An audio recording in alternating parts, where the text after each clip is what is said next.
speaking languages with joy and confidence. Change your language attitude today.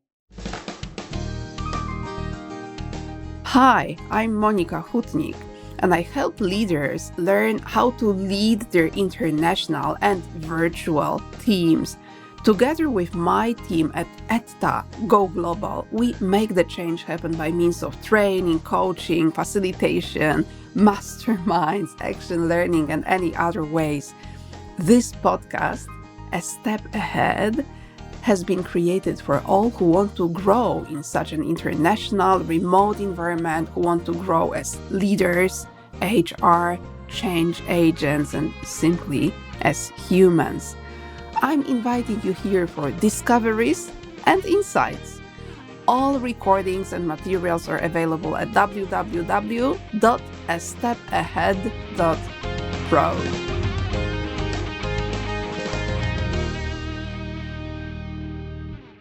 How open are we to language acquisition? Come possiamo imparare diverse lingue straniere? Wie ist es möglich, sich gut in einer anderen Sprache zu fühlen? A gdyby tak popatrzeć na każdy nowy język jak na nową kompetencję, si chaque nouvelle langue devenait une joie, une opportunité? This is what we are discussing in the episode today. And if you thought this is a number of languages already, do get ready for meeting my amazing guest today. And by the way, if you've been enjoying the podcast, thank you so much for being a listener. And one simple thing that you can do to appreciate is to give a review wherever you listen. We work a lot with international audiences, with international teams, and it seems that the language plays an important role here. This is why I'm so glad to be having Vladislav Alehno as my guest. And Vlad is not only just a polyglot, but he is a hyperglot. Yes, hyperpolyglot. You've got to explain what it means at all. Yes, hello, my name is Vladislav, and I am a hyperpolyglot. Like 2 years ago, I was not calling myself hyperpolyglot because it sounds a little bit like too much, as the word sounds hyper, right, suggests. However, the hyperpolyglot, as a definition, it's a person who speaks 6 languages fluently or more, 10, 15, 20. So in my case, I'm able to communicate and use as a communication tool 12 languages, or even more. Sometimes it depends, right? If I would meet some people, but usually I say more than 10 languages. And as you said, the working in the international setting is really important to build bridges, because it's so easy to destroy them. There's too many ways and differences, right? And speaking the language is, I think, one of the best ways to understand the world of the other. And as a trainer, I work as a trainer, as a coach. We cooperate in ETA Go Global also with Monika. And my mission is to build bridges, encourage other people to build bridges as well with other people and with themselves. And the languages that we'll speak about today and the ways how to approach them, I think it's part of my mission, right?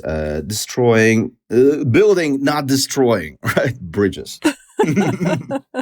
Absolutely. Yes, I've worked in some projects with you, and I could really witness how this ability of speaking various languages can bring people closer together. It actually is one of the best icebreakers, isn't it? Oh yeah, for sure. That's also the reason why I speak these languages, because I have like 10 years of experience working as a sales trainer with different international teams. And every time you speak English only or Polish only with people who work with customers in their own language, there is some barrier, there is some wall that, okay, Vlad, what do you say makes sense, but it will not work with our nation because we are so unique. But the very moment when you apply at least a little bit of phrases of the language, of target language, the situation changes. You know, there's this feeling like, oh, now we feel that you know what you're talking about because you talk about us, right? And that's how my languages, they began of the practical necessity, sometimes to find the common language. And with time, they develop as every skill does. I really like this approach to language learning as a skill. And I need to tell our listeners that when we met 2 years ago, I think it was 2 years maybe ago approximately, you were speaking 10 languages at that time, which was already quite impressive. But only 2 years passed, and now you're 2 languages richer, Yes. which is amazing. So later I will want to ask you, how do you do it? What can we learn from you, in a way that maybe bit of your genius is transmitted to us, or is it a genius at all, or is it a competence? Maybe that's an interesting question. I'm now working in a project which is run by an Italian headquarter with its divisions in various countries, and I'm experiencing a little bit of a pushback. And the main argument is that no, the headquarters doesn't understand our local reality. I am quite confident that if they had applied a little bit of those building bridges through language, the feeling of a distance would disappear, or at least would be partially released. How have you been seeing it in your projects? I agree with you. I agree with you that we don't need to be fully competent in the language, but here it comes to this division we and them, especially in the international organizations, right? The headquarters are they are there, and we are here, right? We have our own ways, and we need to adapt. And when somebody speaks your language, it works on some unconscious, subconscious level, becoming part of the group, right? Or this in-group psychology, right? You are transferring yourself at least with one step closer, because you will never be Italian. Forget about it. You can speak fluently, like almost 100%, but you grew up in different environment. But using this language as a tool, you're actually a step closer, a step ahead.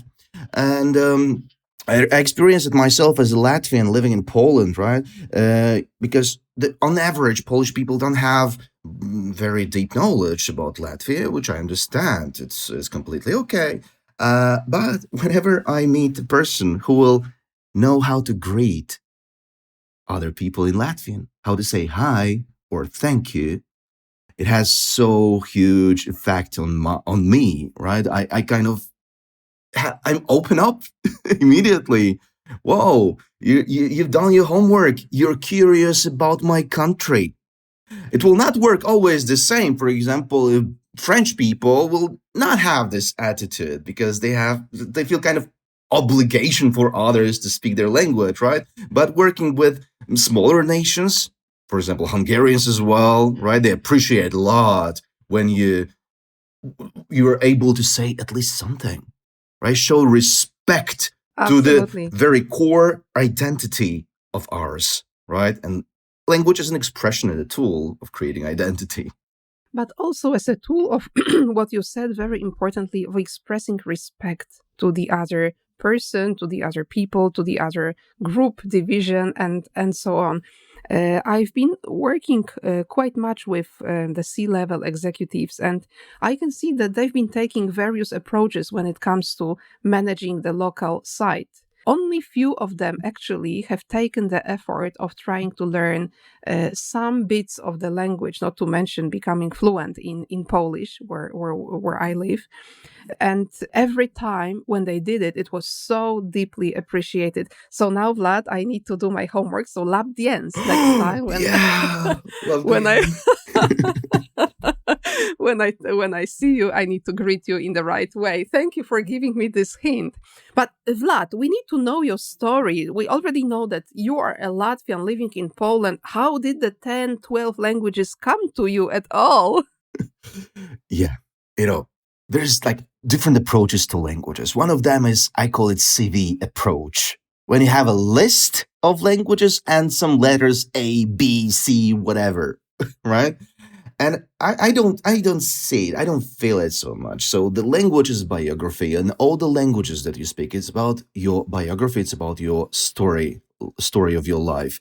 And in my case, I was born in Latvia, in a Russian-speaking city. I grew up in Russian-speaking city, so my first language is Russian. Nobody speaks Polish or even Latvian in my family. That was my environment. But because of Polish origins, because of history that Poland sometime like it was there. I went to Polish kindergarten and Polish school. So again, speaking Polish from childhood, and Latvian, our national language. So I grew up in three languages that are kind of mandatory, and the fourth language was English. And however, there's this question about talent. Is it talent or not? I think we have talents. Every single person has some strong sides, and I'm good in looking at text. I'm curious about text and the words. So I started to learn English even before we started to do it at school. Right, I had some book. I was really curious about English language, do it by myself, and so 4 languages at school. That was my reality, but not everybody became polyglot there. And That's true. yeah, Many kids might have had a similar background as you, actually. and then in Poland, I studied international relationship, European integration, and I also majored at Japanese. So 5 years of my life, I actually spoke Japanese. I had Japanese senseis every single day, was filled with Chinese characters. And I really appreciate this time because it really opened up me for the world. And when you are able to speak Japanese, and at least understand a little bit the culture that's so different, all the other languages, they become more familiar. Here in Europe, at least. You look at them at one I see what you family. mean. Yeah. Now, it all becomes so easy once you get in touch with one of the Asian languages. I had a similar, well, not 5-year-old, but I had a similar adventure trying to learn a few of those languages. Chinese turned out to be the easiest one after all, with Japanese having such complicated structures, Yeah. and the language that defeated me was Vietnamese. And now I think all the languages of Europe are so easy. Yes, Vietnamese with the tones, and I don't like actually that they apply Latin alphabet because It makes it even more complicated. yes, you don't see pictures. In Chinese, at least you have pictures. You get the idea of the concept, but in Vietnamese, you have sounds only. Yes. But Japanese equals to just 5 languages, and there is much more in your pocket. Yes. And that was a little revolution for me. And I think that one approach, one value that I use for languages, I think that I've learned it from Japanese, that's respect. As I think that all these questions, how to learn language X quickly in 3 months, in 6 months, like that's lack of respect to such an enormous layer of culture that actually you will learn throughout the whole life. You'll never finish it. That's also about Chinese characters, the approach that I've learned that's different from our European, because here we learn alphabet and we are ready. I can read, I can write, but there you can learn all your life. You will never know all of the characters because there is no limit. And so later on, I continued my journey and I started to work in the call center with Latvian language because I've learned that this language actually gives me some advantages on the market. Yeah, because it's rare. And my wife is from Azerbaijan, so another personal topic. And Azerbaijani language, then Turkish language. For me, they're like my family languages, and I feel so closer, emotional attachment to these languages. And while working as a trainer with international teams, I've learned how to speak Lithuanian, Estonian, French, and lately also Italian and Ukrainian. These are 2 extra languages that I speak, Ukrainian and Italian. And again, it's always coming from communication with other people, as I think that language is about people. Languages must have some face, name, last name, and a story behind. I really like it so much when you say language is really about people, and I can almost sense this feeling of connection that you are creating around yourself when you speak about languages. I think at school we don't really approach languages this way. We look at languages as a set of rules that can be broken or that you can, make a mistake in. There is very little about being in touch with anybody at all. Yes, and I agree with you. And that's the thing that we need to change, I think, if we want to become competent in languages. As And I want to speak about competent, being competent, not fluent, not perfect. Oh, not definitely not perfect, but competent in language. And the school system, what it's doing is providing knowledge, and then it tests your knowledge. That's what it does. Right? So whether you know or you don't know. And the other thing, it shows the language like mathematical patterns, right? You need to understand That's how the I rule. learned. Yeah. You need to understand the rules and be very attentive to follow these rules. Otherwise, the teacher catches you on making a mistake. Or also when you have an exam, exams are about proving that you don't make too many mistakes. Yes. Otherwise, you fail. You fail. I like this word fail. It's a first attempt in learning, and so in my approach, I look at languages as a competence, and each competence consists of 3 areas. It's a triangle, basically. Knowledge is important. Knowledge is there. We cannot be competent without any knowledge. That's for sure. But if we focus too much on it, we will not become competent. The second area is skill. Skill. Whatever you do, you're building the skill. Every repetitive action that you perform with the goal in mind will become a skill eventually. Yeah, some people just will need to repeat it 10 times, other person 15 times, other 50 times. But the skill is something that, we create for repetition. It's not about do you like it or not. Whatever you do in a repetitive way will become a skill.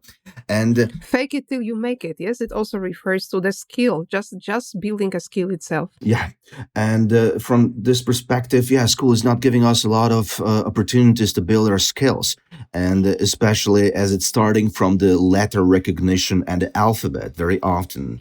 And I thought, observing my son, how he acquires the first language, I understood one thing, that we need to start with listening, skill, as children do, and then start to play parrot game, right? To repeat, to produce the language by our voice. And the third step could be the reading, writing. Yes, that's how we build the flexibility of our language through reading. But when you start with the alphabet, actually, I think that we messed things a little bit up here. So that's my approach from the skill perspective. You want to build better listening, listen more. You want to speak better, speak more, right? There are different ways for building skills. And actually, whatever you will type on the Google or ChatGPT, how to learn language or how to acquire language efficiently, you will get all the methods, and they work. They work if you repeat them consistently. But the third area of competence is crucial here. It's an attitude. Attitude. And if your attitude, attitude is about motivation, it's about our beliefs, it's about our emotional response, right? And by simplifying things of attitude, I think that we can put like 2 signs, plus and minus. If we have the minus sign in our attitude, so no, it's too complicated. It's complicated. It's hard. I will never speak the language. I don't have talent. The more you repeat these things, you build your attitude. Oh my goodness. I really know so many people that keep repeating it to themselves and to the environment, by the way. Yes, that's the very common thing. I'm creating content on TikTok, Instagram, and talking about languages, talking about freedom, talking about emotional things connected to languages. And I speak to a lot of people about languages. And like 80%, 70% of people, they start to tell like this, hi, I would like to speak German, but I'm bad at languages. And I think it's too difficult, it's too complicated, and I think that I will never speak German. Oh no, what a story that becomes true. Yes, you will not speak German. Never forget about it. Unless we will start the work with these beliefs that you're expressing and repeating to yourself. So That's the cruelty that we play on ourselves, indeed. yeah, and it's not. But maybe Yeah. we're missing the positive examples, and I'm so glad that we can take some from you. Well, yeah, actually, positive examples and whatever I do, even this podcast for me is part of my mission to show some example. And I see that it really works. It worked for me, at least, as my passion for languages. So I got it from the other polyglots. For example, Luca Lampariello is Italian hyperpolyglot. He speaks very good Polish, by the way. And by watching videos of other polyglots, and they have different methods than me. Luca's method completely doesn't work for me.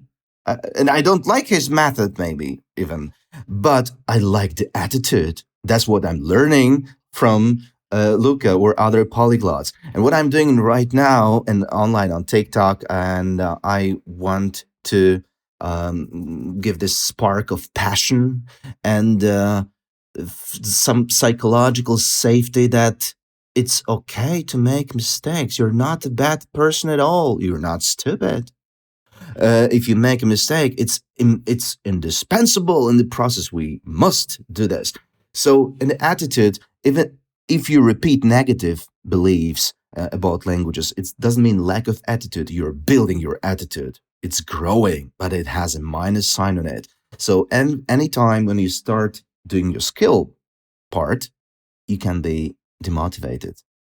Now, like I tried listen for 5 minutes, and I got frustrated and angry myself that I don't understand. Yeah, so that's the attitude part. And for 10 years, I'm working consciously on my attitude and on emotional and mental hygiene, I would say.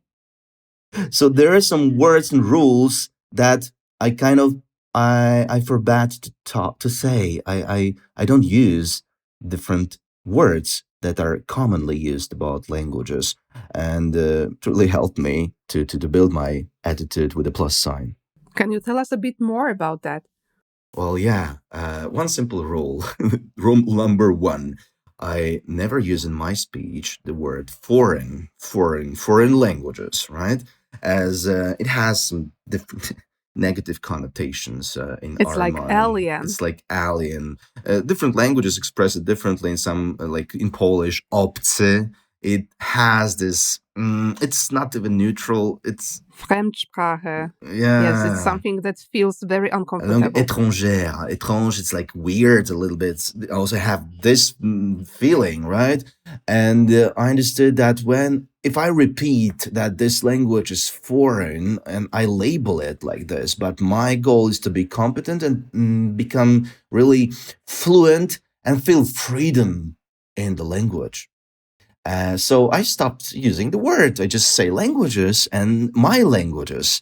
My French, my Italian, this is part of my identity, part of my personality. I love them. They're awesome. They're interesting.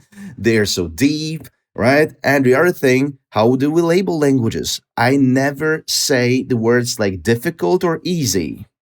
I think it's a little bit disrespectful to languages.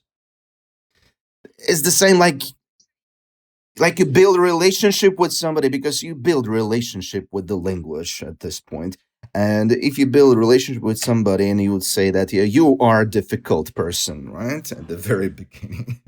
Every and each of us, we are at some point easy and difficult, right? There's no like 100% easy. I imagine telling somebody you're an easy person. Yeah. But in English, we've got this expression, easygoing. Yes, so there is this expression here. Yes, it's giving some action like going, but the easy person, like, what do you mean? So simplistic. Instead of these adjectives, difficult, easy, I used others. I love languages. They are awesome, incredible. They are interesting. They're unique. Like Hungarian, for example, it's a unique language, right?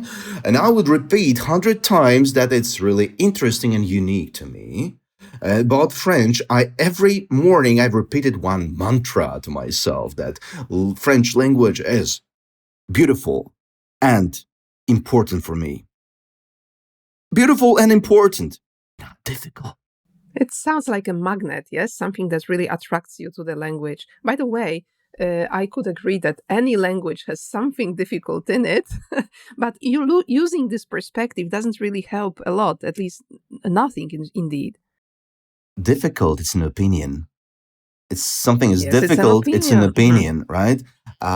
And complexity, it's a little bit different thing. Like Japanese grammar is very simple in a way because it doesn't have cases or endings or gender, whatever, like we have in Slavic languages. But the honorific system is very complex and it takes us a lot of time. And without living in Japan, you will not use it properly because it's so complex. I will not say that it's difficult. It's complex. It's a part of the culture, right? So the word complex, something could be simple, but not easy. I know your story about French. I understood that you started from zero to fluency within just 1 year. How did you do it? Maybe you can share this story with us as well. So I applied actually the very rule by when starting the French language. And in the previous company, we had the situation that there was a French team, but no French trainer. And if you couldn't make training in English and Polish with other teams with French, they will demand French-speaking person. And that's, I think, that in a lot of businesses you can observe it, that it's a little bit culturally separated area, linguistically as well. And so I needed the practical skill in a short time, and I don't want to learn grammar and study cases, whatever the exceptions and the tenses of the verbs. So it was the project with me and my son. He was like 1 year old, almost 2 years old, and I observed how he learns languages. And once at home, I said un, deux, trois, un, deux, trois. And my son started to laugh. And it was so funny to him. The reaction was incredible. He liked the sound of French. So it kind of became our home language of making fun and counting in French.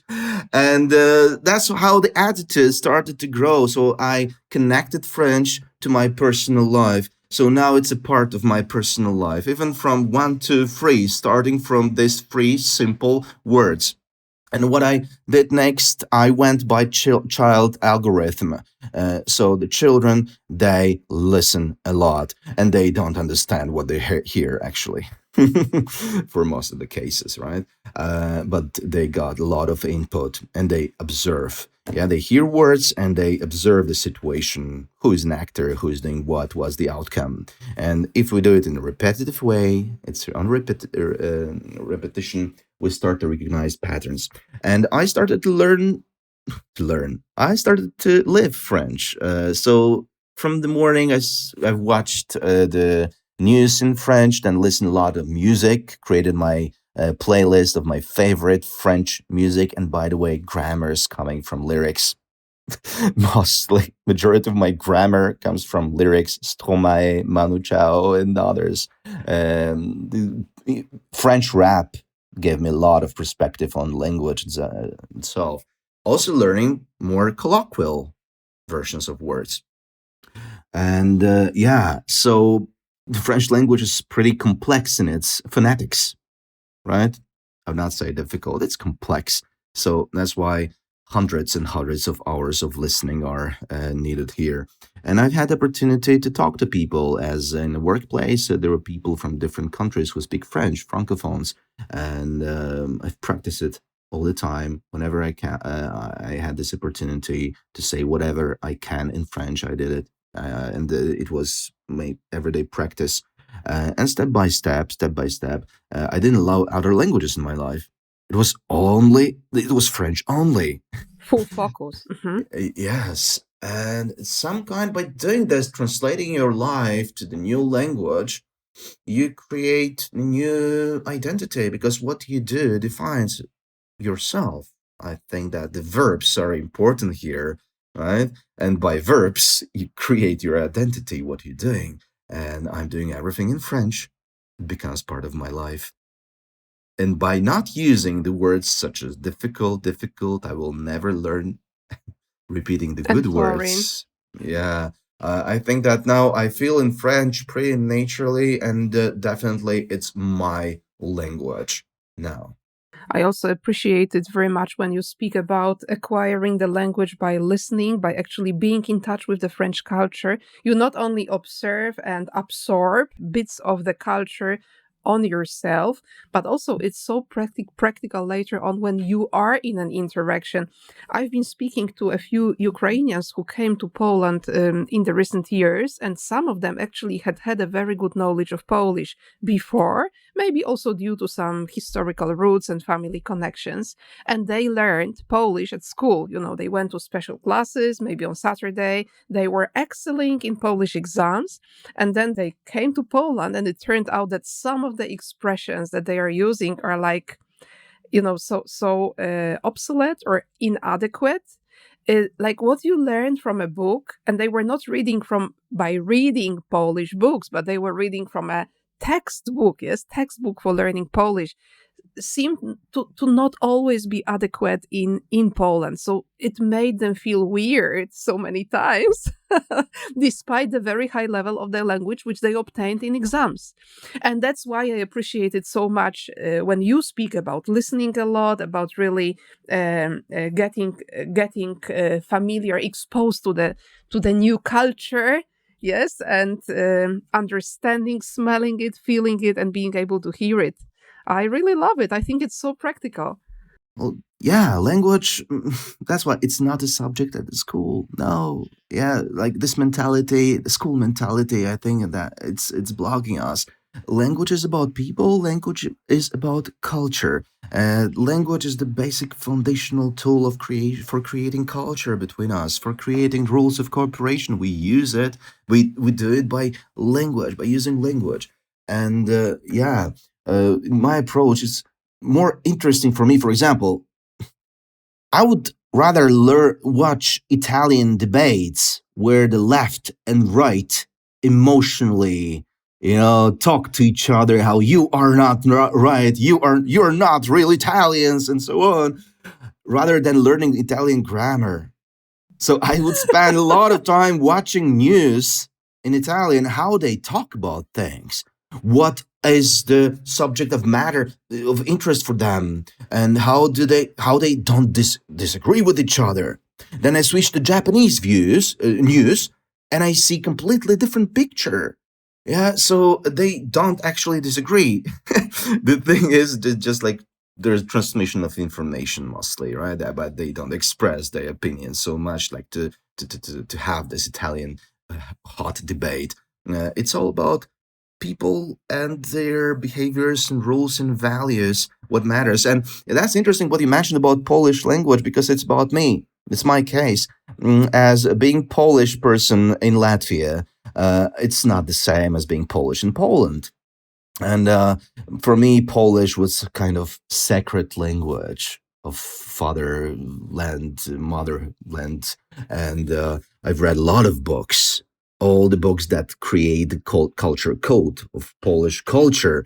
And I went to the Polish language Olympics even 2 times here in Poland. Yeah, so I was really good at Polish, and I read a lot.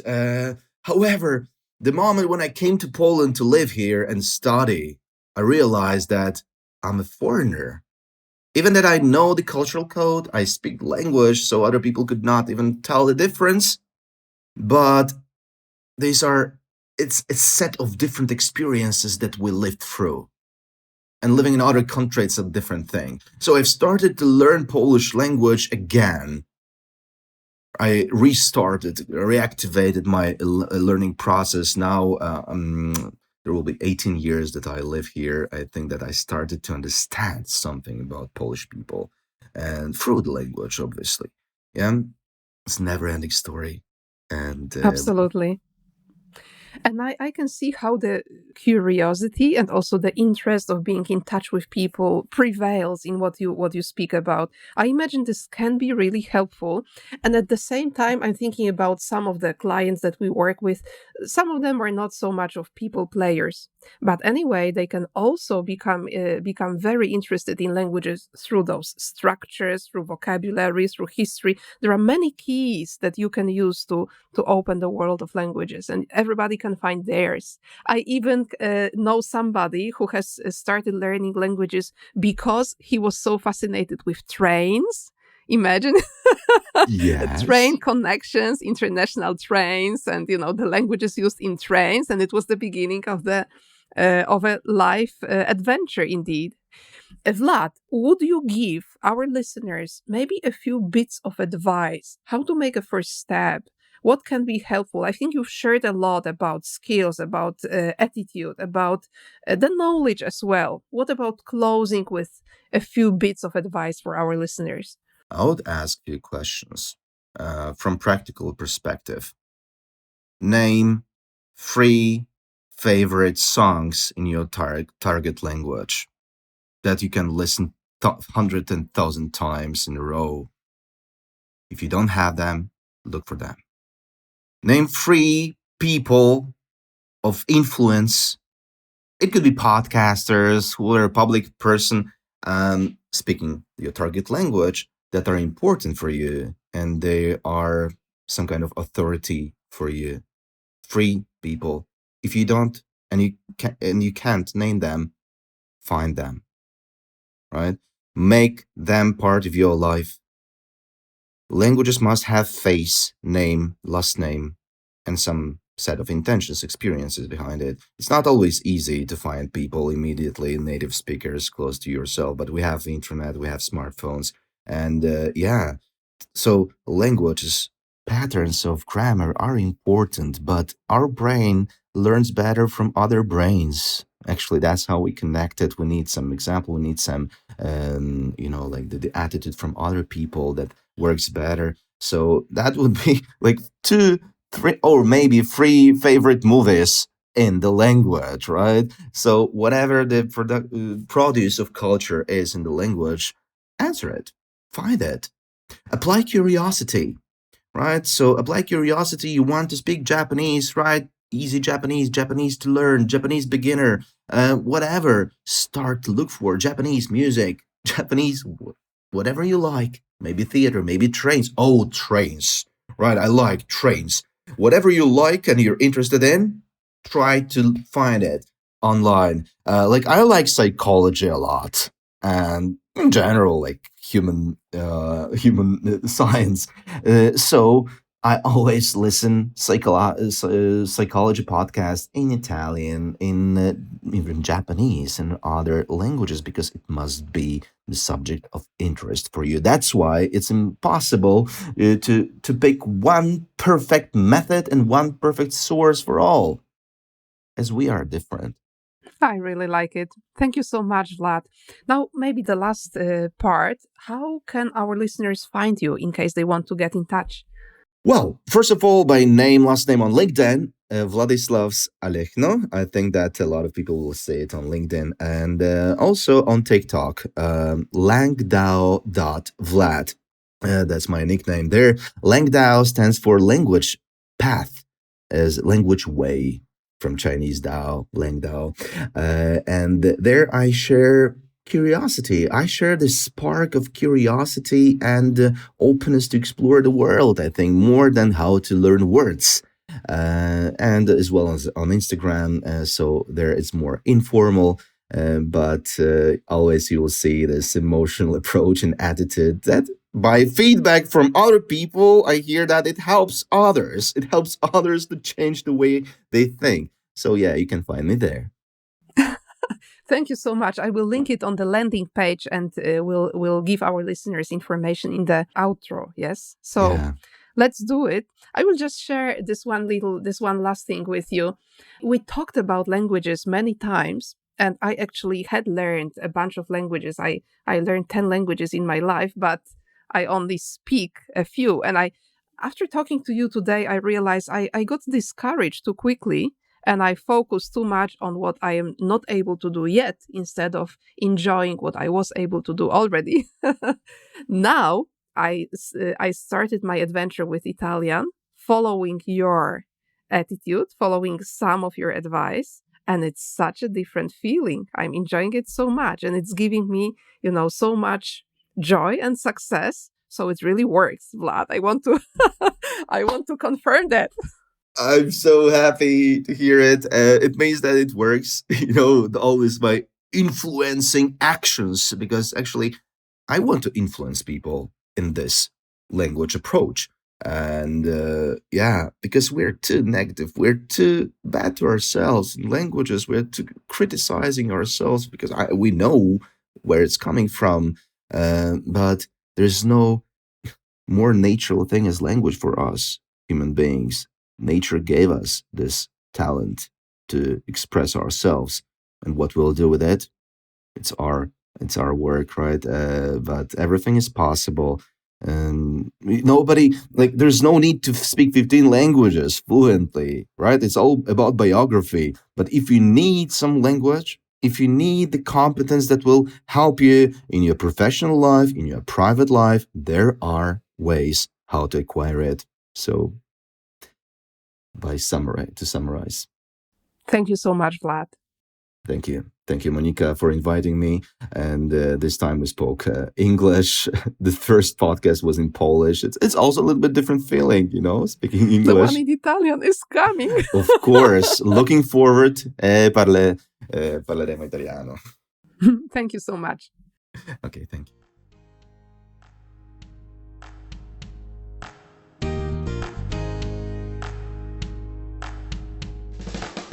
So forget about learning foreign languages. Now you simply acquire a new language. Has it become obvious now?